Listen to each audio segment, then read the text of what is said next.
The realtor called me on a Thursday. I was still wearing black. The funeral had been 4 days earlier, and I had not yet washed the dress I buried my father in because washing it felt like admitting something I was not ready to admit. She introduced herself pleasantly, professionally, the way people do when they have no idea they are about to detonate a person. She said she was calling to confirm the transfer of possession date on the Meridian Street property. She said the sellers had been very motivated and the closing had gone smoothly. She said she hoped everything was in order. I stood in my kitchen holding the phone, and I could not speak for a long time. Not because I was crying. Because I was trying to understand what she had just said. My father had been in the ground for 4 days. His house, the house he had owned for 31 years, the house I had grown up inside of, had apparently already been sold, and I had known nothing about it, not one word.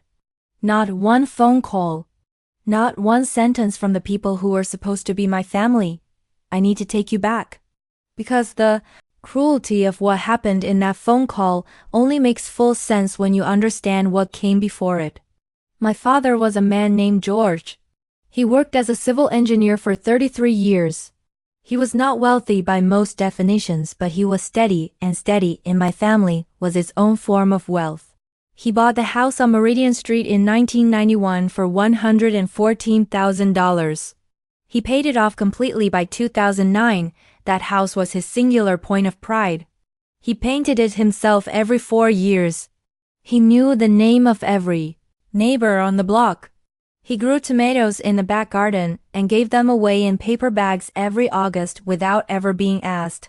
He was that kind of man. The kind who gives without ceremony and without expectation. I am his only biological child. I want you to hold that. His only biological child. My father remarried in 2004. Her name was Roberta. She came with 2 adult sons, Marcus and Troy, both of whom were pleasant enough at the wedding and progressively less pleasant in every year that followed. I was 22 when they married. I was in nursing school working nights, sending my father whatever small amounts I could spare, even though he never asked me to. I attended every holiday. I called every Sunday. I drove 4 hours round trip at least once a month to sit at that kitchen table on Meridian Street and eat whatever he had made and listen to him talk about the garden and the neighbors and the slow, contented business of his life. Those drives cost me time and money and energy I did not always have. I made them anyway because he was my father, and that house was the only home I had ever known. Roberta was not an evil woman. I want to be fair. But she was a woman with 2 sons who wanted things, and she was a woman who had learned over many years how to arrange a room so that what she wanted became what everyone assumed was reasonable. She started small. A comment here about how the house would need so much work when George was gone. A suggestion there that perhaps a trust would make things simpler for everyone.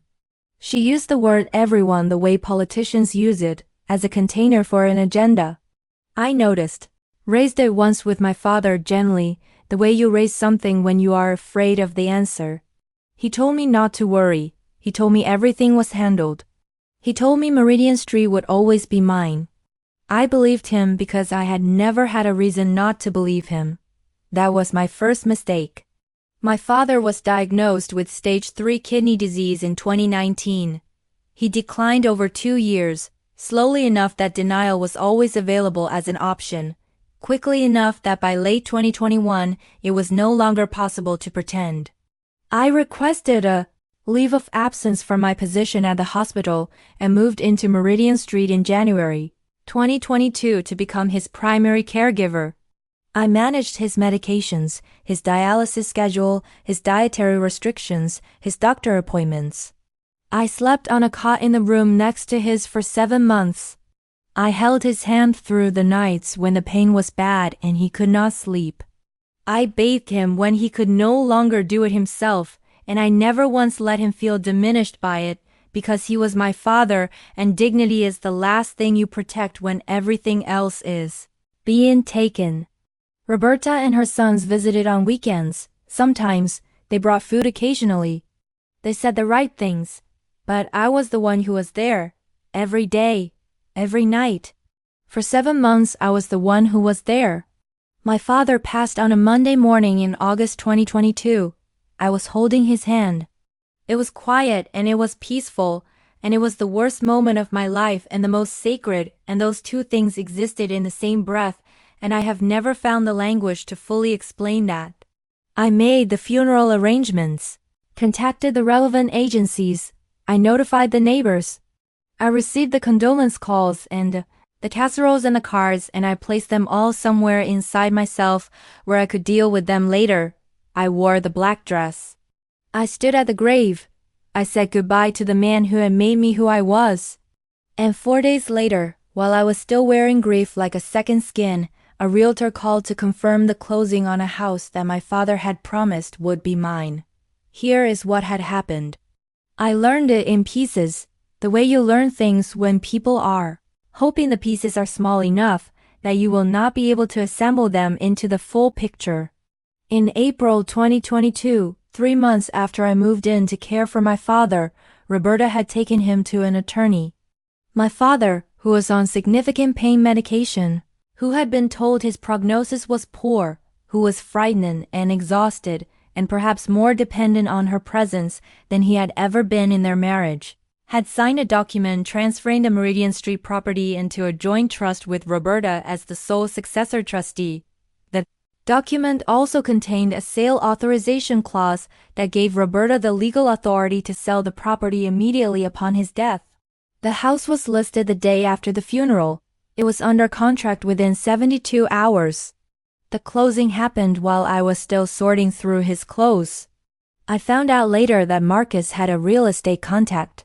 I found out later that Troy had been asking about property values in that neighborhood since 2021.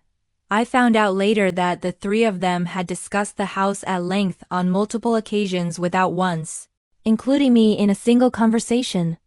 The house sold for $380,000. My father had bought it for $114,000.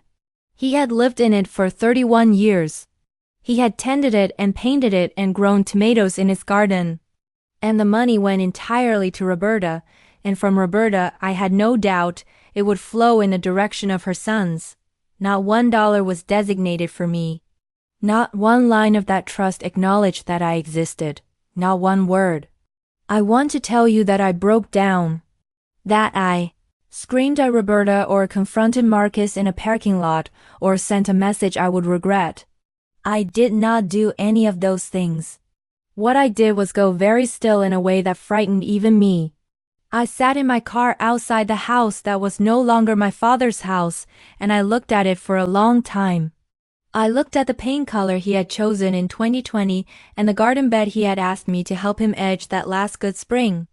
And then I drove to my apartment and I called an estate litigation attorney named Patricia. I told her everything I have just told you. She listened, without interrupting. Then she said, "Tell me about the timeline of the trust document. Tell me about his medical records from April 2022. Tell me everything you remember about his condition when he signed." I told her everything. I had kept everything. 7 months of caregiving had made me a meticulous record keeper. I had dates. I had his medication logs. I had doctor's notes. I had my own written journal entries from that period, time-stamped, detailed, consistent. Patricia said, "I think we have something here." I said, "I know we do." I had known since the phone call. I had just been waiting to be ready. The legal process took 14 months. I will not pretend it was clean or simple.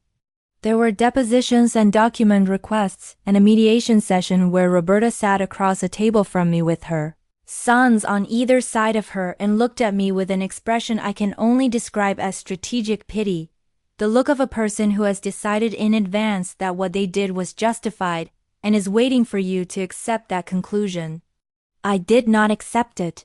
I sat with my attorney and I placed on the table a medical expert's declaration stating that my father's cognitive and then emotional state in April 2022, given his documented medication regimen and the documented progression of his illness, raised significant questions about his capacity to fully understand and independently consent to the trust document he had signed.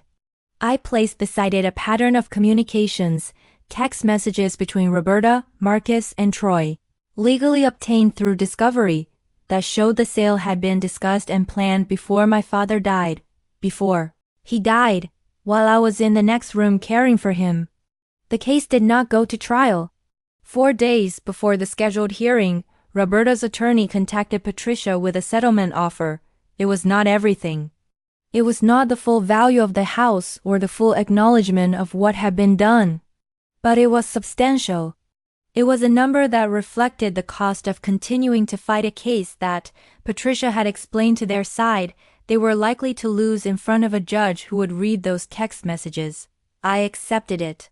Not because I was satisfied. Because my father would not have wanted me to spend the rest of my years in a courtroom. He would have wanted me to take what was mine, close the door, and go grow something. The fallout in the family was total, and I am at peace with that. Roberta does not speak to me. Marcus told mutual acquaintances that I was greedy and vindictive. Troy posted something on social media that I was told about but chose not to read. People who had known my father for years received one version of the story, and I allowed it, because I knew the truth and the truth did not require their validation to be real. My father knew who sat with him through those 7 months. He knew who held his hand. He knew who never left.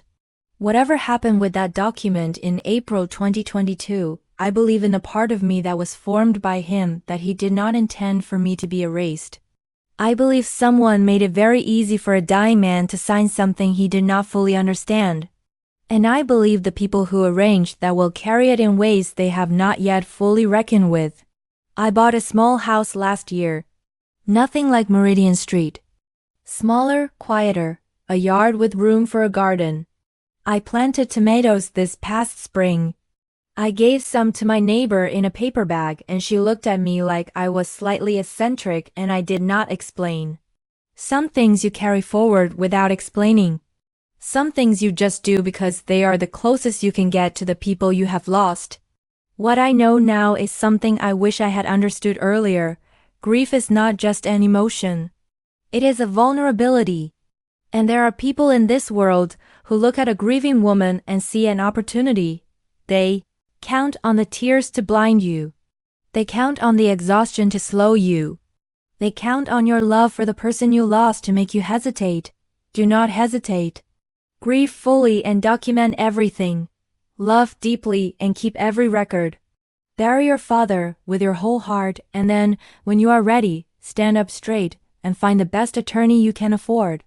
Because dignity does not expire with the people who gave it to you. It belongs to you now. It is yours to protect. And no one, not a stepmother, not her sons, not a trust document signed in a week, moment, can take it without a fight. I fought, I am still standing. If this story reached something real in you, please like this video and subscribe. You deserve to know you are not alone in this.